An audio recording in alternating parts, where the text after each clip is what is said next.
aí galera, beleza? Como é que vocês estão, meus amigos? Hoje aqui iremos falar do novo e do MBL que foram parar nas páginas policiais devido a um comentário sobre a questão do dedo rap, aquele cara do PCC. E nessa questão vamos falar do STF. O Marco Aurélio foi questionado sobre seu assessor, deu um chilique, saiu no meio da entrevista, quase como o Rodrigo Maia. E sobre o assessor dele, gente, vou mostrar para vocês uma coisa bem interessante, para vocês verem como o sistema jurídico brasileiro é uma esculhambação. Como ele se utiliza do sistema para, vamos falar assim, talvez ganhar uma certa vantagem em seus casos. Vou mostrar tudo para vocês. Vamos falar também de Sérgio Moro, que quer utilizar do STF, meter um pedido aí para mudar o relator do caso dele, porque vocês viram, o Celso de Mello saiu, e quem tá relatando o caso de Moro e Bolsonaro e vai cair na mão de Cássio. Ele não quer que seja o Cássio, ele quer que seja outra pessoa. Ele também fez umas críticas a Bolsonaro, no caso do Sérgio Moro, tem mais umas coisinhas, o Mandetta aí elogiando Moro, o Major Olímpio falando que Moro é um conservador, vou mostrar para vocês. A gente vai falar mais umas coisinhas aqui de Bolsonaro, vamos falar um pouco de voto, não de eleição, de voto. Bolsonaro deu uma declaração sobre essa questão do voto do futuro, que a gente está comentando aqui tem uns 2 dias já, e vou mostrar para vocês umas informações de 4 anos atrás, para vocês entenderem as últimas movimentações, inclusive no TSE, né? O que tá passando na cabeça do Barroso, porque ele colocou aquele Thiago Rondo lá no TSE. Também vamos falar, gente, de um assunto muito interessante, a gente vai ter que até fazer uma volta no tempo. Vocês se lembram, logo no início da pandemia, que o espião foi preso, um cara chamado Marco Zeng. Se lembra disso daí, que tava com várias coisas? Um cara daquele país, vocês devem saber de que país é, né? Aquele país dos amigos de Dória. Então teve isso daí, coisa, mostrei umas matérias pra vocês. E aí, gente, não sei se vocês acompanharam, teve uma notícia aí falando de uma obra na Bahia, uma ponte que liga Salvador a Itaparica, que vai ser uma empresa, adivinha de que o país que vai fazer. Vou mostrar para vocês como várias coisas vão se juntar, inclusive com aquela ida que o Dória fez em 2017. Fora o escritório que ele abriu lá na região. Vai juntar tudo daí, tem mais uma noticinha para dar ao longo do vídeo, umas coisinhas que eu esqueci de falar aqui agora, mas vamos começar aqui já na questão da STF. Olha só o seguinte, vocês viram que partiu do escritório do ex-assessor do Marco Aurélio de Mello o pedido do habeas corpus do André do Rap.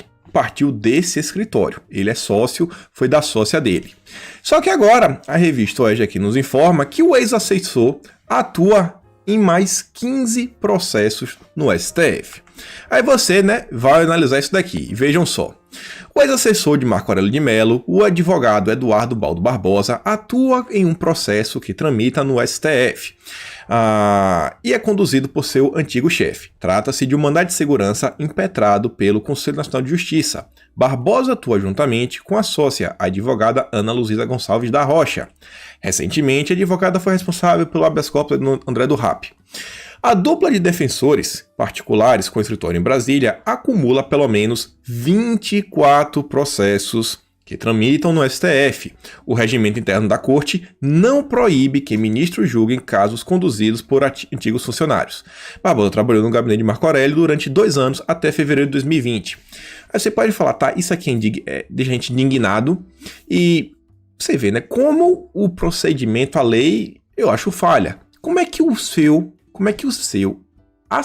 antigo assessor pode entrar com casos no STF, sabe? Processos aí tramitando, e você vai lidar com eles. Eu até entenderia, tipo, tem 11 ministros. Em vez de ser o Marco Aurélio, vai botar pessoa.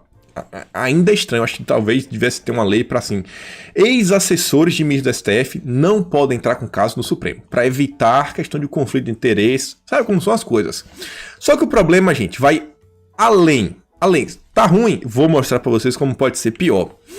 O Celso Belmiro, um rapaz aí que trouxe informação aqui no Facebook, eu acho que também o pessoal até do Terça Livre mostrou isso aqui em vídeo hoje, ele fala o seguinte, ó, o advogado do André do Rap impetra vários habeas corpus seguidos até cair no ministro que ele quer, no caso, o Marco Aurélio. Se for distribuído para alguém diferente, o advogado desiste rapidinho para logo depois impetrar outro. E vai fazendo isso até chegar no que ele quer. E sabe o que vai acontecer com o advogado e o ministro que sabe desse artifício? Absolutamente nada. Vocês não imaginam a vergonha que tenho disso. Especialmente quando encontro meus amigos de exatas que me questionam, eu simplesmente não tenho o que responder. E ele coloca aí várias coisas. Então como é que funciona, gente? Vocês já viram lá que existe aquele processo de sorteio. O cara vai lá, clica no botãozinho, quer entrar com o processo, hoje em dia digital, papapá, deu lá o Enter, salvou. Caiu com o processo? Ah, caiu com a Rosa Weber. Ah, não, cancela. Aí você pede lá, eu quero cancelar. Você vai de novo, bota o meu processo. Aí você faz isso até cair com o Marco Aurélio de Mello. É brincadeira isso? Pelo menos é o que o Celso I tá aqui explicando. Eu acho que realmente tem, assim, é muito plausível isso daqui. Quem conhece assim, o mínimo de como é a programação, é só um algoritmo lá aleatório. Quando cair, você pode cancelar. E aí? Isso daí é a justiça brasileira. Fora tudo que a gente tá vendo, né? Pode ser um ex-assessor e diversas outras coisas. Casos interessantes que a gente fala recentemente, a questão, por exemplo, do DPVAT, que eu falei para vocês. A rede, que está envolvido, o Randolfo Rodrigues, mas não foi nem a rede, foi um consórcio das empresas que lidam com isso, pediram alguns pareceres para um escritório ligado a ninguém menos do que a família do Barroso. Ligado ao Barroso. Ligado realmente a ser o Barroso. Mas só teorias da conspiração, né? E aí, gente, o pessoal da CNN estreou aí com sua rádio e chamou o Marco Aurélio, né, para entrevistá-lo e fez uma pergunta. Eu quero mostrar aqui para vocês o áudio, assim, uns 30 segundos. Vejam só. A Basília Rodrigues vai fazer mais uma pergunta para o senhor aqui. Olha só. Ministro, o senhor sabia que o escritório de um ex-assessor do senhor estava aí por trás, é o autor do pedido de soltura do André Oliveira Macedo, e sabedor deste tema, o senhor teria decidido a respeito? Não é aí uma injúria. Acabou a interesse? entrevista. Obrigado. Nossa. Bom, o ministro desligou sem sequer ouvir a uma injúria completa da Basília. É um absurdo. Que faz referência. Basília, é melhor você explicar pro nosso ouvinte com calma qual é a sua indagação. Depois ela vai falar o que a gente está falando, ela vai explicar toda a questão de como Marco Aurélio, o seu ex-assessor, está envolvido nisso tudo. Agora, gente, olha só, parece que está sendo assim uma nova prática, né? Sabe? Está se tornando cada vez mais popular. Foi com o antagonista, com o Rodrigo Maia, agora o Marco Aurélio de Mello, a internet, o telefone, assim como traz algumas melhorias. Eu pergunto, se fosse entrevista realmente assim ao vivo, ele ia fazer o quê? Levantar da cadeira, iria sair? Porque ele não responde. É um absurdo, é uma injúria. Que história é essa? É ex-assessor Marco Aurélio, o cara tem vários processos contra você. E aí, olha só, o cara aí solto, ele é tão assim, de boa. Ele é tão de boa, é um rapaz, é um santo, ele é quase um homem santo. Ó, a prova tá aqui, ó.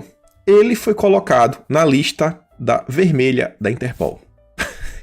Ele tá na lista vermelha da Interpol. Será que esse cara apresenta alguma periculosidade para a nossa sociedade? E é o cara que foi solto. Eu acho que eu não coloquei aqui, mas um deputado até entrou aí com um pedido de impeachment com o Marco Aurélio de Mello. E toda a questão que está acontecendo. Beleza, eu sou contra tudo, mas sabe aquela desconfiança quando a esmola é demais? Fala, cara, tem impeachment contra o Marco Aurélio, o pessoal já tá entrando. A esmola tá parecendo demais, né? Esse pessoal que adora passar um pano pro STF. E Marco Aurélio é um cara até que vinha voltando com o Bolsonaro. O que ele fez aqui é imperdoável. Desculpa, é imperdoável. Mas eu assim fiquei espantado, né? Como tá todo mundo caindo em cima de Marco Aurélio. E querendo ou não, mostrei pra vocês, se o juiz tivesse lá avaliado a preventiva em 90 dias, ele não estaria solto. Ele meio que o Marco Aurélio acabou cumprindo um artigo, teria forma de não fazer, o Fux acabou fazendo isso, né, quando revogou, tem lá a explicação, mas não é 100% da culpa do Marco Aurélio, a mídia tá caindo bem em cima dele, vamos ficar ligado, errado ele tá, mas a mídia, e eu sempre desconfio da mídia. E aí, gente, agora falar do que eu comecei na introdução, novo MBL nas páginas policiais. Existe agora um candidato a vereador em São Paulo, que estará saindo pelo Partido Novo, e que é membro do MBL, membro antigo mesmo. Vocês podem procurar em matérias, sei lá, desde 2017. Na campanha do Holiday, ele já estava envolvido. Campanha lá de 2016, tem lá umas histórias lá na revista Fórum, que envolve aqui o Marcelo Castro. E aí ele veio para as redes falar, olha só, isso aqui é o retrato do Partido Novo e do MBL. É o que a gente chama de nova esquerda resumida. Ele veio falar o seguinte, ó, o tal do André do Rap estava preso temporariamente há 1 ano. A lei é clara, prisão preventiva por mais de 90 dias tem que ser fundamentada. Não foi, acerta MAM, Marco Aurélio de Mello. Parabéns pro ministro. Ademais, o cara foi preso por tráfico. Não aí por, olha só, assassinato, latrocínio, na cabeça dele. Ele é só um dos chefes do PCC. E olha só o que o Marcelo Castro diz. Tráfico nem devia ser crime. Não devia. Não devia. O que é que você acha disso? Você acha que deveria, não deveria? Você acha que esse tipo de substância deveria ser realmente assim, vendida em qualquer lugar, na esquina, sabe? Na bodega da esquina? E ele continua, ó. Você vê como são as coisas, gente. Por isso que eu falo que eu sempre respeito a tia do Zap. A tia do Zap. Aí eu fui olhar o perfil da mãe dele. A mãe dele curte Sérgio Moro, é opositora de Bolsonaro, mas tia do Zap ainda sempre tem, pelo menos um pouquinho, de resquício de consciência. Ele fala o seguinte, ó. Minha mãe tá ligando desesperada. Você vai perder votos. Se fosse para ganhar voto, eu vestia uma camisa bolsonarista e fazia uma arminha. Desculpa, mãe. A mãe tá falando, meu filho, pelo amor de Deus, pare. Você tá biruta. Como é que você fala um absurdo desse? O cara é do PCC. PCC. Aí... passa um tempo, depois que ele vê o tamanho da coisa que ele fez, que nem a grande mídia liberou, do antagonista dos coisas, todo mundo falando sobre isso daí, aí, eu mostrei aquilo ali, volto aqui logo menos. Aí ele vem para falar o seguinte, ó, o grande erro do meu tweet foi opinar sem ler o caso do André do Rap. Fosse um pequeno contraventor, não haveria problema algum no que escrevi. Se fosse um cara pequeno, não teria problema nenhum. Defenda a descriminalização justamente para que criminosos perigosos saiam do mercado. O PCC só existe por causa do Estado. Peraí. Essa gangue só existe por causa do Estado? Porque não pode vender de forma gratuita? Vocês acham mesmo, gente, que iria acabar? Vocês acham mesmo que iria acabar? Ou será que não ia virar o que aconteceu na Colômbia? Vocês viram lá o que aconteceu com a Farc? Virou partido político. Partido político, conseguiram colocar até o Álvaro Uribe preso aí. Vocês viram lá? E ele vem, ó, muita gente falando que o tal do André do Rap era um chefão do PCC. Eu não sabia, com esse nome achei que era um vendedor aí do baile funk. Vi matérias, agora parece grave. Neste caso, há claro risco de garantia da ordem pública. Me retrato pelo tweet anterior. Agora é muito fácil.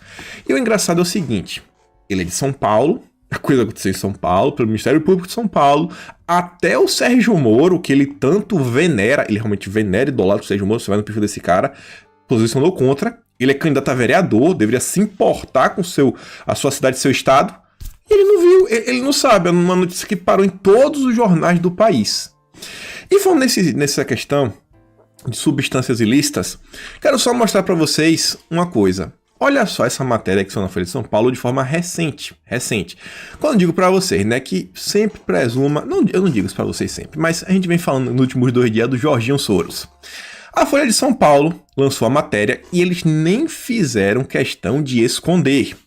O título na verdade, uma coluna, não é padrão, todo bonito, você passando no site, uns efeitos, e se chama Estado Alterado, os efeitos das políticas para drogas pelo mundo. Aí você vê uma série de reportagens da Folha em 4 continentes que mostra situações.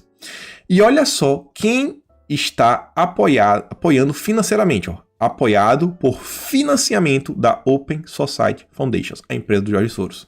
Você nem esconde, ó, essa matéria aqui foi paga pelo Jorge Soros. Felipe Neto estava defendendo o que ontem que eu mostrei para vocês? Legalização do plantio. Olha aí, o Marcelo Castro também. Todo mundo junto e misturado. E aí quero mostrar para vocês algumas fotos interessantes desse rapaz. Olha só, ele e o Barroso, grandes amigos. Ele com o N, deputado aqui estadual do Novo, membro do Renova BR, Vinícius Poit, membro do Novo, deputado federal, também do Renova BR, Ricardo Melão, ele é deputado também, se não me engano, pelo Novo, é do Renova BR, Felipe Sabará, candidato a prefeito, e aqui o Renato Batista, que é basicamente o cara que está gerenciando o diretório do Patriotas, que é o partido que o MBL vai soltar seus candidatos. E o Marcelo Castro, gente, realmente é um rapaz assim bem diferenciado, você vê, ó, bandeirinha do MBL, é o Marcelo Castro de 2017, essa foto. Todo mundo aqui, ó, a cúpula dos bonitões do MBL. E olha só isso daqui. Isso daqui era um print lá do início do ano, quando o Arthur, como eu me falei, me bloqueou. Ele me bloqueou depois de um vídeo. Eu que não xingo ninguém. Não xingo ninguém. Eu mostrei isso daqui, ó. Eu mostrei essa tabela mostrando que na época o Arthur tinha 7 servidores. E um desses servidores era o Marcelo Aguiar de Castro. O Marcelo Castro. Sim, esse rapazinho. E olha só, gente. O Marcelo, ó, participou ativamente aqui, ó, das campanhas do Arthur, ó, 14 mil reais, fornecimentos. Olha ele aqui. Olha o salário, amigo. 20, na época, 20.605,37 centavos. Líquido, 15 mil. Ô, rapaz, MBL, ó, MBL é o caminho. E esse cara aqui é candidato a vereador. E é o que eu digo pra vocês, né? Vai sair pelo Novo, nem vai sair pelo Patriotas. Mas, gente, votar no Novo, votar no Patriotas, votar no Nova Esquerda, no final das contas, é isso daí. E é por isso que eu digo, em vez de ficar perdendo tempo em picuinha, de falar, ai, não sei quem, não é um candidato tão bom, por que isso? Ai, vou votar em Paula Marisa é youtuber. É, de boa, então vai lá, vota no Marcelo Castro, é um cara do Novo, é isso que você quer, né? A gente mal tem candidatos, e os que tem, do pessoal passa o dia reclamando, achando ruim, gastando energia à toa. Então que se vai de lição, né? Olha só quem é o rapaz, e depois disso tudo aí, o Arthurzinho, meu Deus, me bloqueou depois desse vídeo. Na época eu mostrei quanto a cada um dos membros do seu gabinete recebia. Gente que, inclusive, um dos membros aqui, ó, o Arthur é candidato a prefeito, que é o Rafael Rizzo. O Rafael Rizzo já foi sócio do Luciano Ayan. Tinha lá a empresa, se não me engano, era IT e Framig. Eu tô na dúvida se essa aqui ele era sócio ou se era o Pedro Deiró, outro membro do MBL que também era sócio do Luciano Ayan. Mas todo mundo junto e misturado. E aí, gente, mudando agora um pouco de assunto, teve uma reunião interessante ontem. Não sei, assim, o que falar para vocês, mas quero, assim, deixar no radar.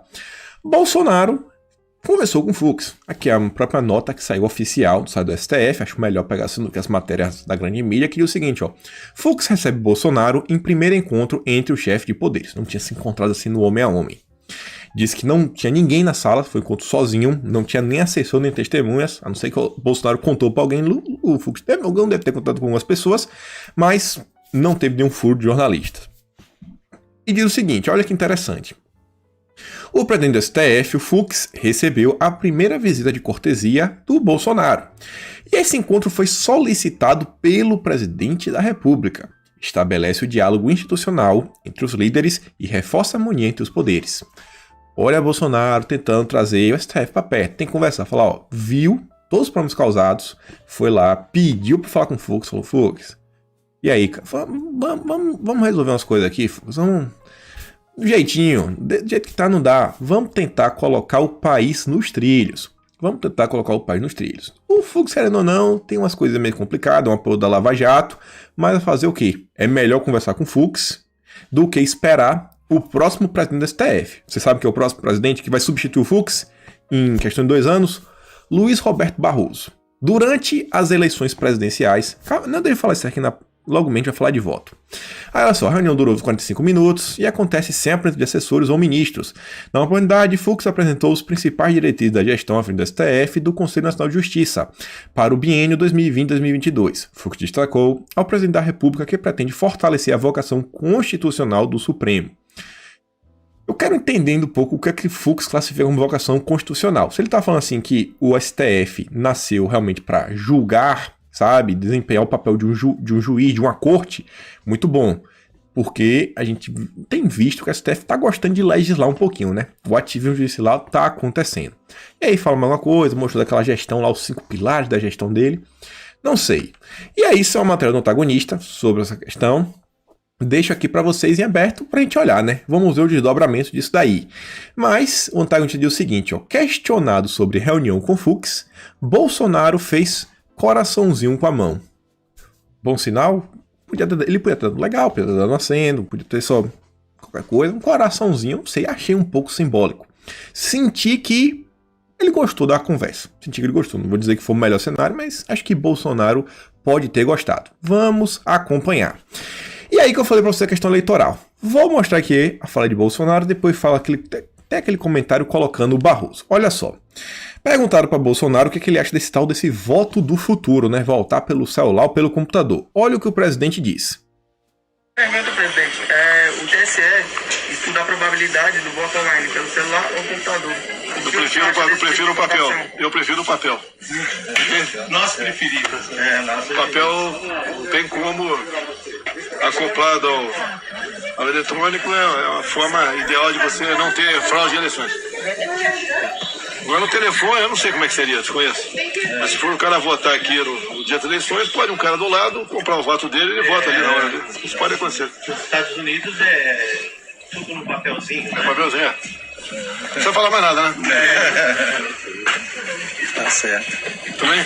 Satisfação. Valeu, pessoal. Valeu, obrigado. Bom trabalho com Deus. E aí ele dá tchau. E aí Bolsonarozinho dá tchau.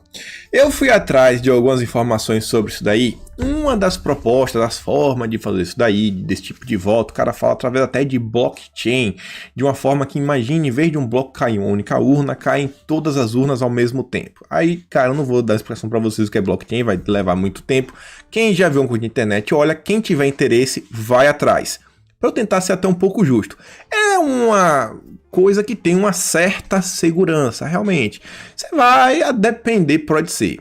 Mas o que me preocupa é uma coisa que eu digo para vocês. Eu prefiro um homem de bom coração, como é Bolsonaro, que não é um gênio. Bolsonaro não vai ganhar um prêmio Nobel de economia ou de ciência aeroespacial, ele não vai fazer um foguete para ir para Marte. Só que o cara que tem bom coração, até que Bolsonaro tome alguma atitude errada, a gente sabe como é a providência divina. Às vezes Deus coloca o trem no trilho e a coisa pode ir pro caminho certo, sabe? Já um cara que é muito esperto, mas não tem um coração puro, quando essas pessoas pensam em algumas coisas, eu não sei porquê, mas eu tenho aquele sentimento que sempre tem um jabuti, né? Uma casca de banana pra gente escorregar no meio do processo. E aí o Barroso veio com essa ideia, voto do futuro. Voto do futuro, voto do futuro. E recentemente, aí no mês de setembro, comecei a falar, sei lá, tem uns 3 dias, o Barroso nomeou um novo coordenador para o TSE, Tribunal Superior Eleitoral, que o rapaz vai ser um coordenador dessa parte de desinformação, sabe, de redes, para garantir a segurança, sabe, contra fake news e diversas coisas. E eu mostrei para vocês que é o tal do Thiago Randon. E aí você viu, ele, nas últimas horas, completou aqui um texto que eu mostrei pra vocês, que é a questão do fake news, que o cara fala, que o Thiago assumiu a coordenação. Ele fala o seguinte, ó: o artigo do Ronaldo ilustra muito bem como estamos buscando construir um plano para essa eleição e as próximas. Inclusive essa é a manchete. Como o TSE pode construir soluções duradouras. Ou seja, o Barroso colocou um cara que está no TSE não olhando apenas para a eleição atual. Eles já estão querendo fazer modificações que vai ficar, gente. Vai ficar. E quando essa gente modifica a máquina, eu fico preocupado. Olha só, com parceria e colaborações com diversos setores da sociedade para amenizar os efeitos desse fenômeno complexo. E aí o Thiago, qual é o problema disso daí? Porque o que é que eu tô pegando tanto no pé desse Thiago? A vida desse rapaz, pelos últimos 4 anos, basicamente está girando em soluções digitais para processos eleitorais, desenvolvendo aplicativos, fazendo lobby para isso daí, mostrando essa questão, robôs, aplicativos de crowdfunding. Ele, inclusive, já falou no passado, olha só, em 17 de maio de 2017, pelo menos quando o vídeo foi feito pelo YouTube, sobre o voto do futuro. Sim, ele está falando isso daí, ele já cita essa opção de blockchain e outras coisas. Eu assisti 2 palestras desse cara, gastei meu tempo, sim, foram muito chatos, eu podia estar vendo outra coisa, mas você vê claramente que o discurso dele, sabe, é de esquerda. Ele usa para assim, não, temos que formar coletivos. O coletivo é um coletivo de esquerda, né? Esse negócio de ONG, essas coisas. E ele fala várias coisas, fala de feminismo, fala disso, de minorias, de inserção, discurso de ódio. Você vê toda a fala desse cara. E esse cara tá há anos fazendo isso daí. Aí eu pergunto para vocês, se Barroso quer tanto colocar, um voto do futuro, quem melhor do que, sabe, um cara da área de TI que está há mais de 4 anos nesse meio, que inclusive já desenvolveu aplicativos que são usados, tem lá ele tem um aplicativo inclusive com o nome era Voto do Futuro. Acho que era esse o nome do aplicativo desse cara. Mas eu sei que ele tem um app cívico, tem várias coisas, site de crowdfunding. Então me preocupa um pouco. Eu acho que vocês viram lá que Bolsonaro também está um pouco preocupado. Eu vou com o presidente. Faz a urna, normal, coloca a impressorazinha, o cara vai voltar, vai querer o voto lá impresso dentro de uma urna, ninguém vai levar para casa, A gente confere e se alguém tiver dúvida no resultado do final da eleição, vamos recontar os votos. Mas o STF não quer, né? O STF não quer de jeito nenhum. E aqui, olha só, outra palestra que tem dele, essa aqui é mais recente. Até recomendo vocês assistirem. Cyberguerra e o futuro da democracia. Fala umas coisas, fala de distopias, utopias, até umas palavras que o Barroso gosta de escrever em seus artigos. Esse cara tem umas ideias meio complicadas. Não vou falar muita coisa, tá até o TSE, não quero confusão com ele, mas recomendo. O vídeo só tem 516 views. Recomendo. Aqui o título, ó, Cyberguerra e o futuro da democracia. Thiago Rondon, no TEDx. Que é assim que se fala, lá em Blumenau. Vai lá e veja como esse rapaz pensa. E saiba que ele estará à frente do TSE. Está, né, um dos membros. Mudando aqui de assunto já, olha só essa notícia. Questão de movimentações em Brasília, que também está falando bastante, né? Briga pela a comissão mista de orçamento, né? Já desgasta Arthur Lira no Planalto. Fui lá ver o que está falando isso daqui, né? Essa briga entre Arthur Lira e Elmar Nascimento pelo comando da Comissão de Orçamento do Congresso tem agradado aliados do presidente da casa, o Rodrigo Maia. Quando o Maia tá gostando, eu não estou gostando. É que Lira e Nascimento, amigos de longas datas, entraram aí na disputa grande por causa da intenção do aliado de Maia de também disputar o comando da Câmara, cargo cobiçado por Arthur Lira. A dupla tinha um acordo pelo qual Nascimento comandaria a comissão caso não queimasse a largada na disputa pela presidência da Câmara. O acordo já não existe, a briga segue e já provoca atrasos na formação da comissão, o que preocupa o Planalto. Por quê? Porque essa comissão, inclusive, vai olhar sobre o orçamento do executivo, da questão da economia, diversas coisas. Então, é algo chave para o governo. Com o avanço de Fábio Faria e de Ricardo Barros nas articulações do governo, Lira também perdeu força na campanha para ser o principal nome do palácio na sucessão de Maia.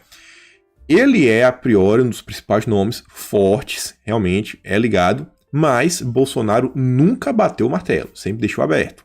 Vocês viram, inclusive, a questão até do Baleia Rossi lá, elogiou Bolsonaro na época que o Temer foi lá pro Líbano, Bolsonaro fez um aceno, Bolsonaro não quer perder o apoio de ninguém. Até eu mostrei pra você, sei lá, tem um mês mais ou menos, mas o candidato forte mesmo até o momento ainda é o Lira.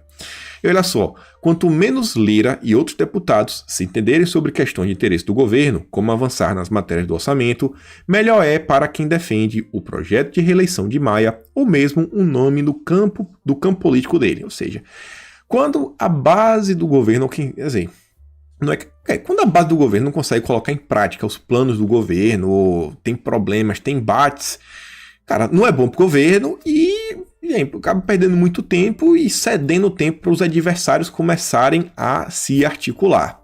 Então vamos ver. Eu acho que essa questão o governo está olhando bem de perto. Inclusive a mídia já está começando a falar de forma repetitiva. Todo dia agora se fala na presidência da Câmara. E isso é fevereiro, 1º de fevereiro. A gente está em outubro. Falta aí mais de 3 meses. Mas olha como estão as coisas.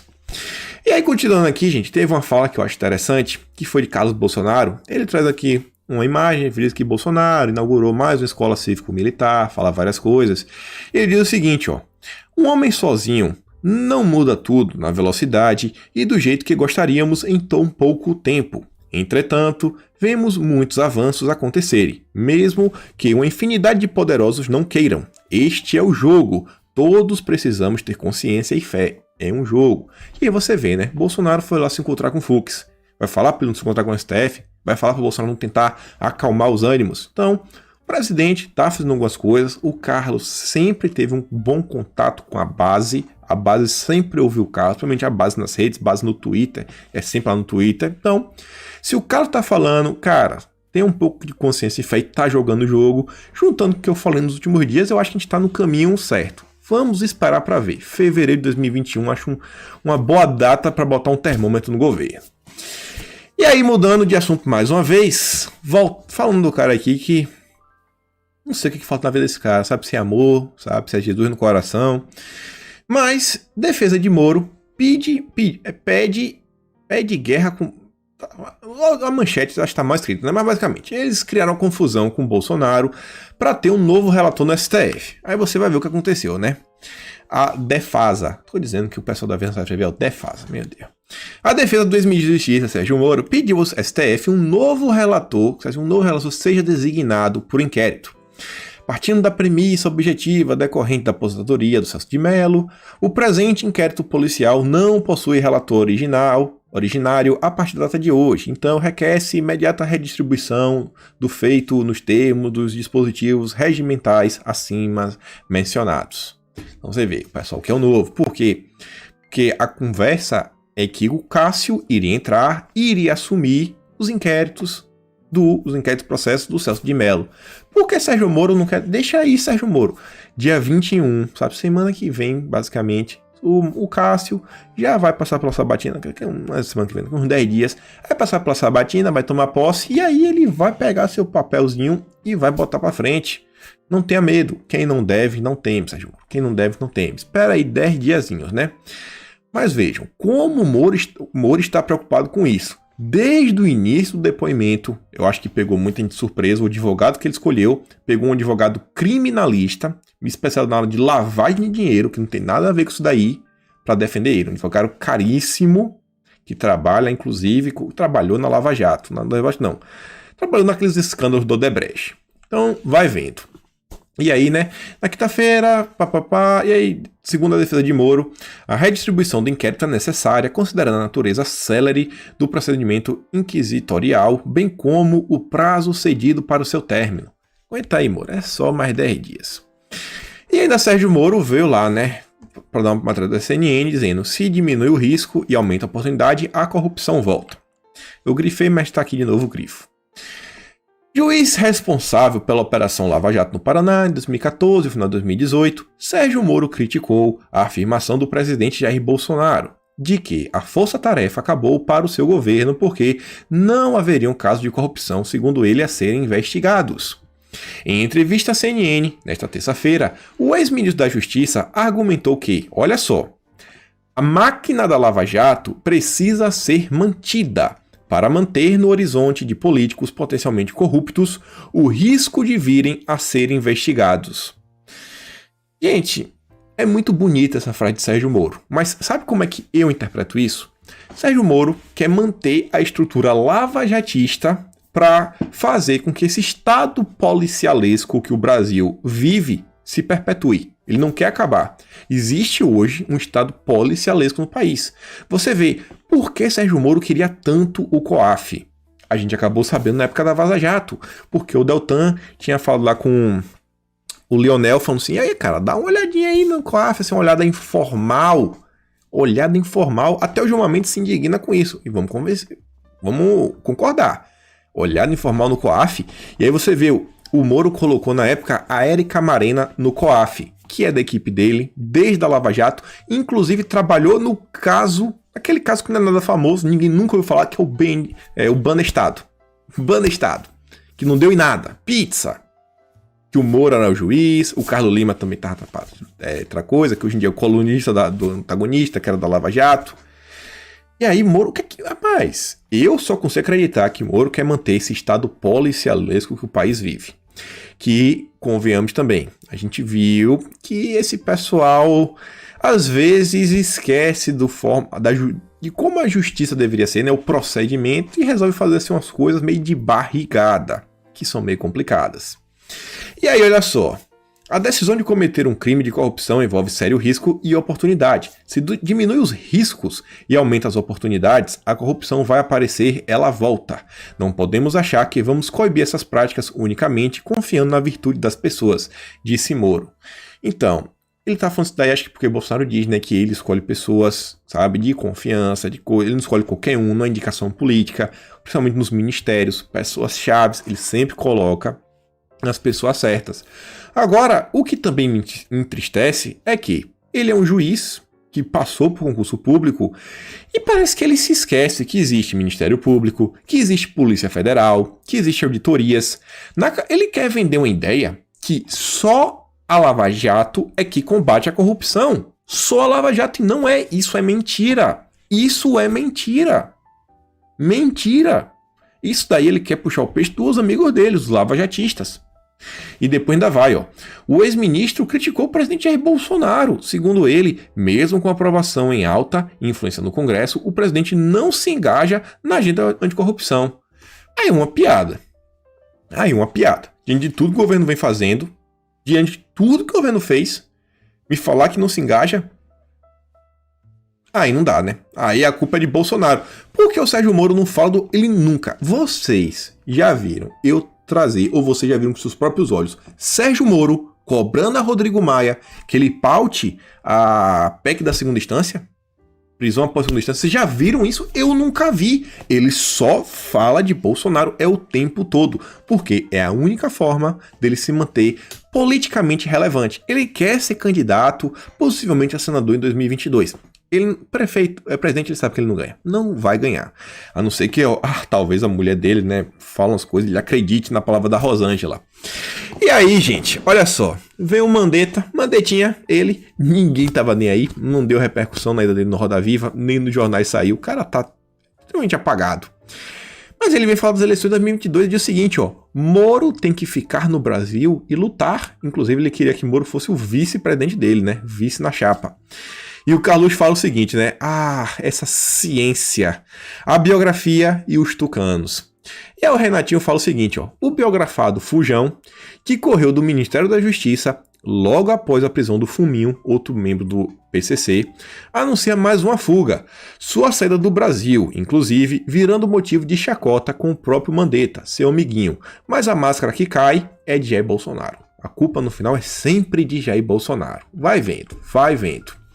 E aí, cara, eu não sei até onde vai a política brasileira, mas se você falar, eu sei que vocês não iriam acreditar, mas olha o que Major Olímpio está falando sobre Sérgio Moro. Vem o Moro aí como uma alternativa conservadora, como você já tinha me perguntado, e pode ir para o segundo turno em 22, ou Moro e Bolsonaro, ou Moro e posse do Lula, ou se o Lula conseguir as benesses aí de ser tido como inocente. Posso fazer um adendo? Mas o senhor fala que o Moro pode ser uma conservador. O Moro já tem demonstrações claras de que ele talvez não tenha aderência com as pautas conservadoras. Uma demonstração muito clara que ele deu é referente à pauta desarmamentista. Né?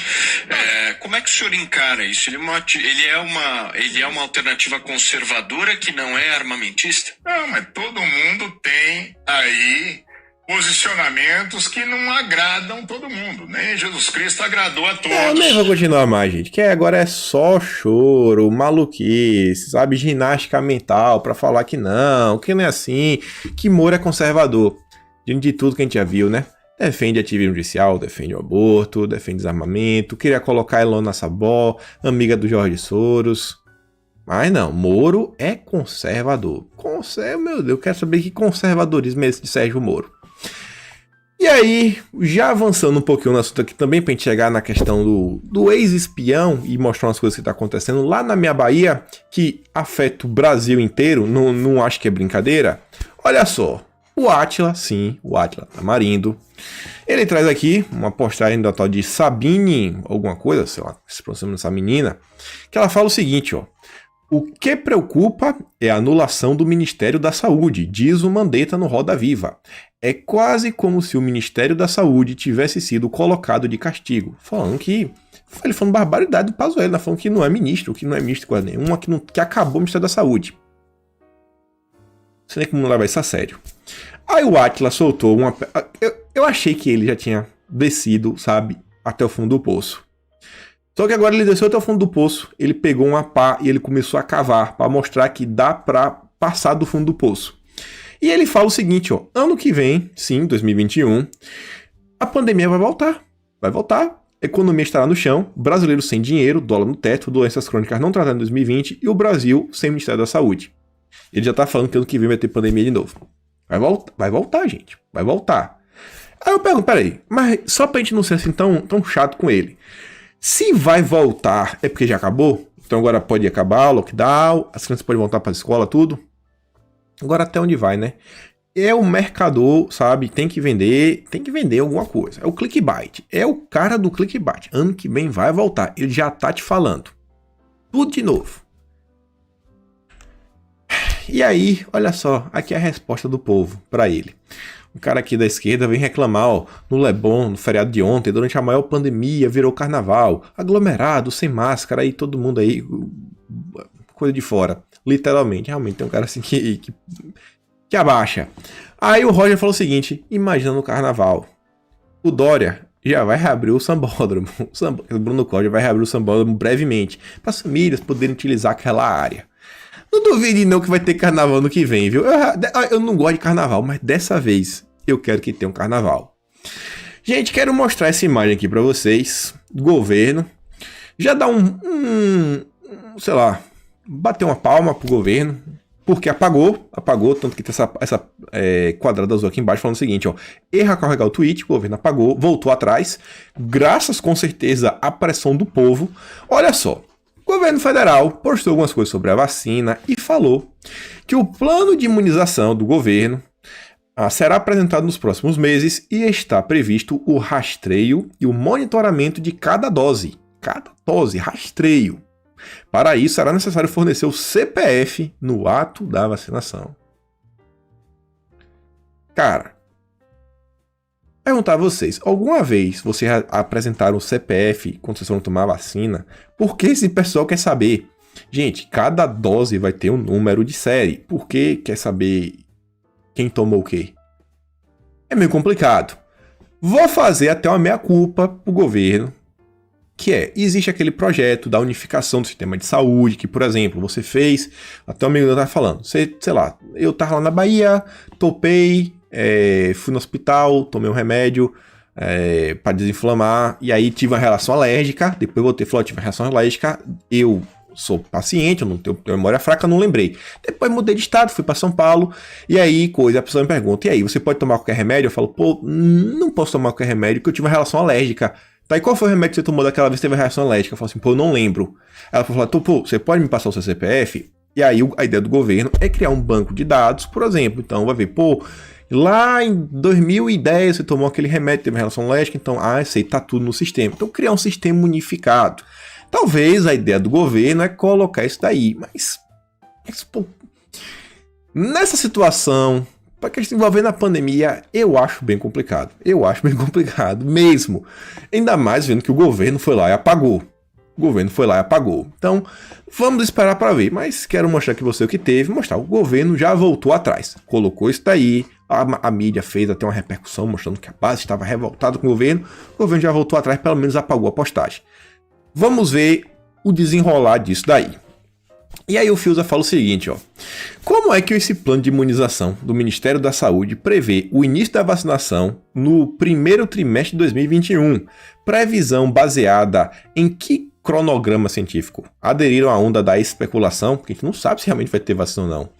E essa ideia de CPF obrigatório para rastrear, isso veio do país lá dos amigos do Dória? E aí, falando dos países amigos do Dória, olha só que coisa interessante. Bahia. Eles, aquele país, né, assinaram o contrato da ponte Salvador-Itaparica dia 20 de novembro. Assinou o contrato, isso aí se fala na Bahia há anos, enfim, eu vou fazer. Realmente lá tem lá o ferryboat, o pessoal pega, mas leva muito tempo. Isso daqui seria meia horinha de viagem.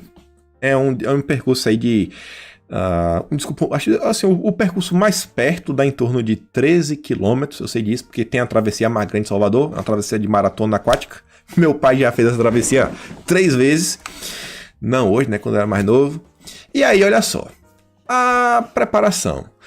Diz aí que o pessoal comprou, tudo aí lá, demorou por causa de diversos motivos da pandemia. E diz o Leão que hoje terá uma reunião com o Rui Costa para tratar do fundo garantidor a parte de 1,5 bilhão que cabe ao governo baiano. O Leão é o vice-governador.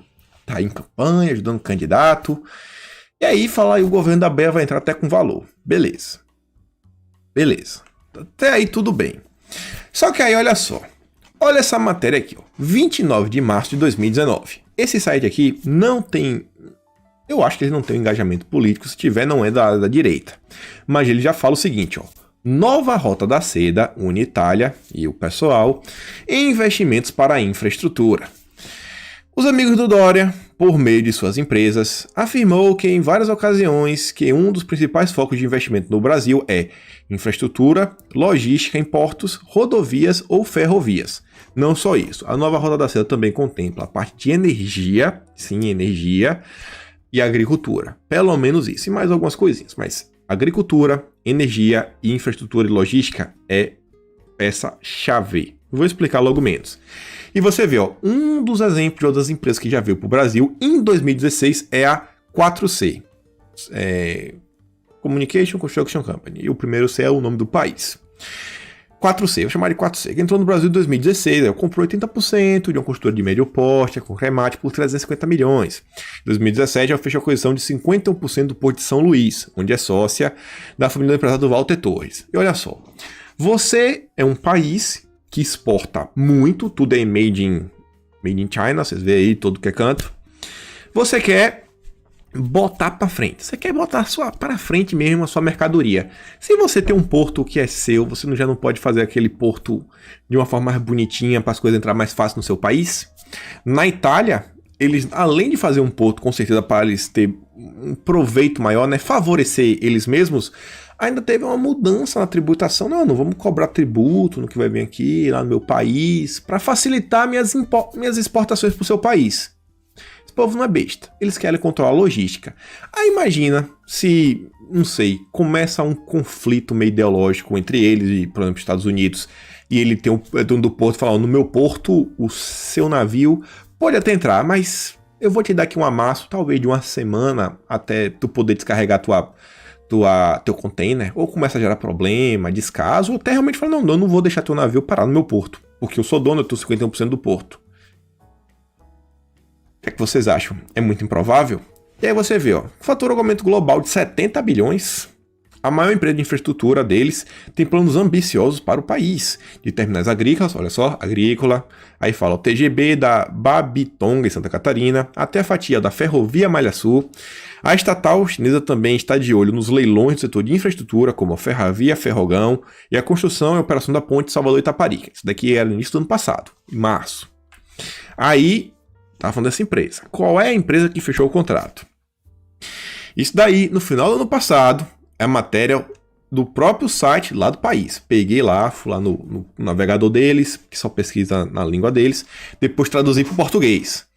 A licitação para o projeto da ponte na Bahia está a empresa se torna suas únicas participantes. Ou seja, olha que licitação interessante. Só tem empresa lá daquele país. Meio que todo mundo desistiu. E aí, olha só com suas duas empresas que estavam concorrendo. CR20 e a 4C. Aí eu fui olhar quem realmente venceu o consórcio no final das contas. Quem venceu o consórcio está aqui, ó, essa matéria do G1.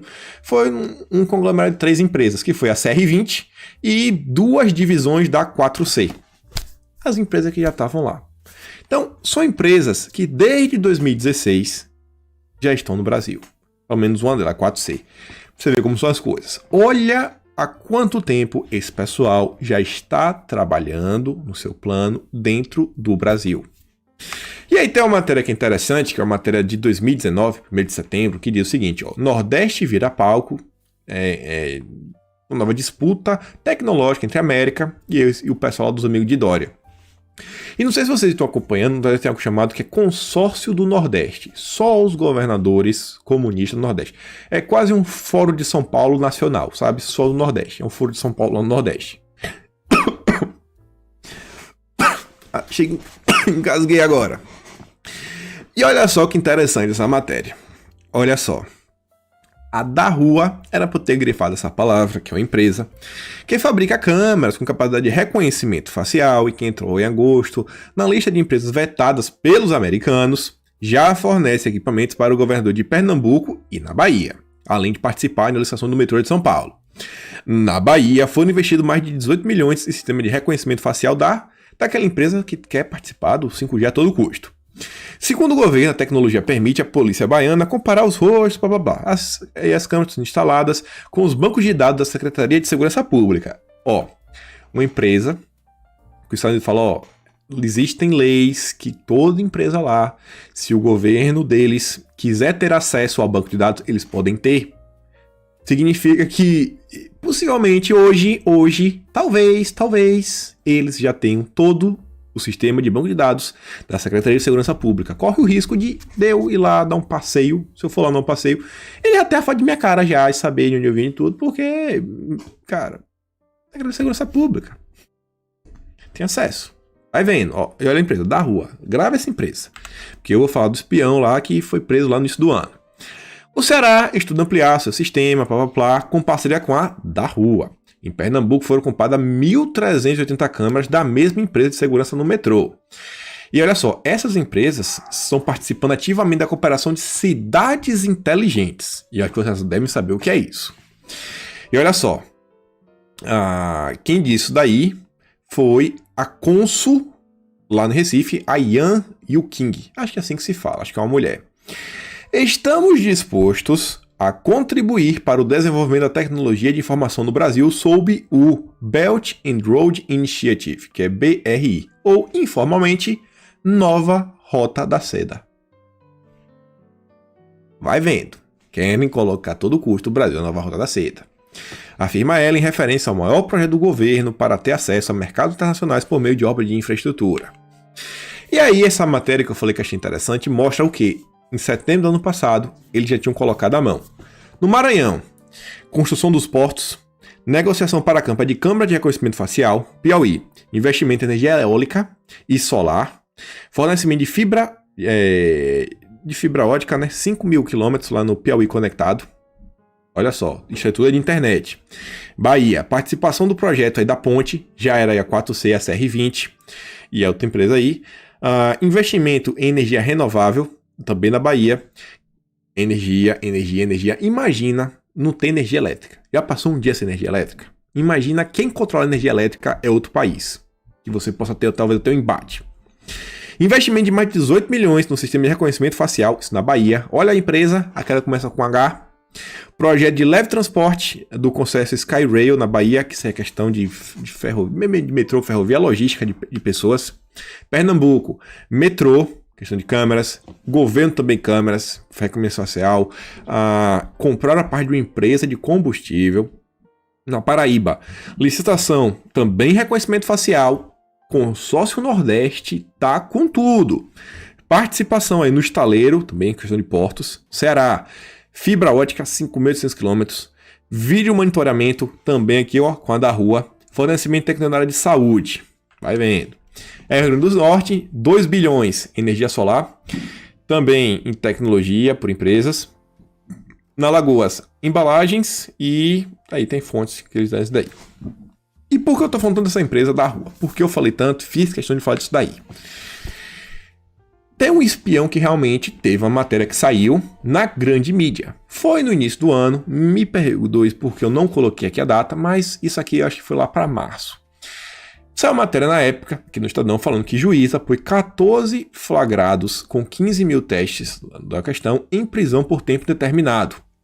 E um desses caras que foi preso foi o Marcos Zeng, que era o proprietário do imóvel, que tinha uma carga roubada. Vocês devem ter acompanhado esse caso. E aí, olha só, o Zeng é responsável por diversas negociações e intermediações de negócio entre a Secretaria Estadual de São Paulo, governo estadual e o país. E aí, fui mostrar para vocês que esse cara, ó, em 2017, ele já tinha reuniões com o Geraldo Alckmin. Ele já estava lá, ó, Marcos Zeng, já estava aqui. Mostrei também, ó, ele participava da... Como é que eu posso falar? Que é o Banco do Brasil na China e a Associação Geral de Xangai vão dar suporte ao governo para atrair investimentos para o Estado. As duas instituições, quem diz aqui é o Marcos Zeng, que ele está participando disso daí. Aqui é como se fosse, sei lá, a Associação de Comércio de São Paulo. Isso daqui já vem tudo na questão, já prevendo aquela questão do escritório que o Dória ia abrir lá, né? Que falava que era missão lá em São Paulo, que a missão de São Paulo que o Dória foi para negociar, conversar com a galera. E aí você vê, ó, 17 de abril. Aqui que tá interessante. Depois que Dória foi lá, abriu escritório, fez visitas, olha só. Melo recebe empresário em busca de parcerias para a cidade. Prefeitura de Mogi das Cruzes. Esse cara tinha recebido o Marcos Zeng. E aí, olha só, em março, Mogi das Cruzes recebeu doação de equipamento da tecnologia da Rua. Sim, é da Rua, que lá o Nordeste quer trazer. A empresa escolheu a cidade para um projeto inovador voltado para Safe City, cidade segura, cidades inteligentes, reconhecimento social. Esse cara foi preso. Foi esse cara aí que fez a ponte, o Marco Zeng. Ele que foi preso. Você tá vendo porque é a minha preocupação? O rapazinho, o que ele tá fazendo, foi preso esse ano. E aí, você vê, ó, Marco Zeng aqui também, ó, assinando parceria de agricultura com a cidade lá do país. Ó, o Zeng aqui de novo. Foi um cara que tinha sido preso, foi preso esse ano. Eu não sei do paradeiro dele. Você sabe o que aconteceu? É um caso bem complicado, né? E aí, olha só. Marcos Melo e Rodrigo Achui participam lá no país de reunião com empresas especializadas na construção de casas populares.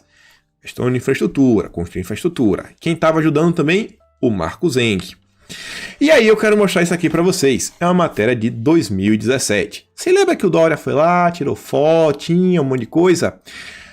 Uma das empresas que o Dória visitou pessoalmente em 2017 é uma matéria, isso inclusive está traduzida para o inglês, a matéria original está em mandarim. O Dória inspecionou a da Rua. Sim, gente, a da Rua. O Dória foi lá. Olha tudo que o governador João Dória vem fazendo. Olha lá a empresa dele, o LEED. Ele abriu lá o LEED China, vocês sabem lá, né? Eu odeio falar esse pai. Eu não sei porquê, não dá certo falar. Abriu um escritório na cidade de São Paulo. Olha tudo que o João Dória vem fazendo. Os acordos desde 2017. Tem empresas operando no Brasil desde 2016. O Marco Zeng foi preso. Vai vendo. E é o que está acontecendo na Bahia agora. Vocês acham que isso daí não é parte de uma coisa grande? É grande, gente. É grande. O plano desse pessoal continua a avançar. Fiquemos ligados. E aí, ó, enquanto o João Dória vai se aliando com o pessoal, Bolsonaro, sabe, o governo Bolsonaro vem se aliando com outros. Olha só que matéria interessante. Grupo de Lima renova apoio a Juan Guaidó. País aqui da América Latina falando, a gente não tá fechado com Maduro. Maduro, não, você não. É uma derrota grande pro Foro de São Paulo. Inclusive o Canadá também faz parte disso daí. Notícia interessante sobre o mercado internacional. Saiu que ontem Tereza Cristina estaria aí assumindo a dianteira no acordo entre União Europeia e Mercosul. Esse acordo, então, estou falando, vai beneficiar tanto, principalmente nosso país. E aí, nas últimas horas, já saiu a matéria falando que Portugal anuncia apoio entre o acordo e diz aqui, basicamente foi um desdobramento já de um seminário que contava com a Tereza Cristina e ministro lá do governo português, e por aí vai. Então, espero que realmente a Tereza Cristina possa estar ajudando o país, né? Espero que volte para o Brasil com boas notícias, nossa ministra aí. E aí, pessoal, notícia aqui boa, só para dar para vocês. Eu não acho que vá para frente, é bom demais para ser verdade. Mas um deputado aí criou um projeto de leis 4892 que estabelece que a religião está acima da ideologia de gênero, sabe? Se o pastor falou, ó, cara, a Bíblia diz isso, e o cara fala, não, você tem que realizar, e fala, não preciso, porque a minha religião não deixa, você não pode. Eu não vou ler o texto, você deve estar entendendo o que eu estou querendo falar, umas coisas meio complicadas de se falar, mas lê o texto, sabe? Como a gente tem que falar no jeitinho. E para quem diz que Bolsonaro não quer combater corrupção, bom, partido de esquerda tem ligação com o Foro de São Paulo, o pessoal adora uma corrupçãozinha. E aqui você vê, né, a PRF apreendeu mais 3 milhões. São mais 3 milhões de reais de prejuízo para o Foro de São Paulo. Eu acho que a gente terminou aqui. Deixa eu ver aqui. Não, tem mais uma matéria, a última do vídeo. O CNI registra, apesar da pandemia, a confiança na indústria está acima da média histórica e sinaliza rápida recuperação da economia. Então é isso, meus amigos. Vamos ver, né? Vamos ver o desenrolar das coisas, vamos ficar de olho no TSE, no Barroso. Vejam o que é, né? Ter possíveis candidatos do MBL, quer dizer, políticos do MBL, o cara é candidato. Espero que ele não vença de jeito nenhum. Esse Marcelo Castro aí, complicadíssimo. Vamos ver essas coisas também, STF, desdobramentos. Vamos analisar de perto também as movimentações em Brasília. Mas por hoje é isso. Fico por aqui. Peço quem puder dar aquela compartilhada, aquele grande beijo, abraço. Tamo juntos e valeu, galera.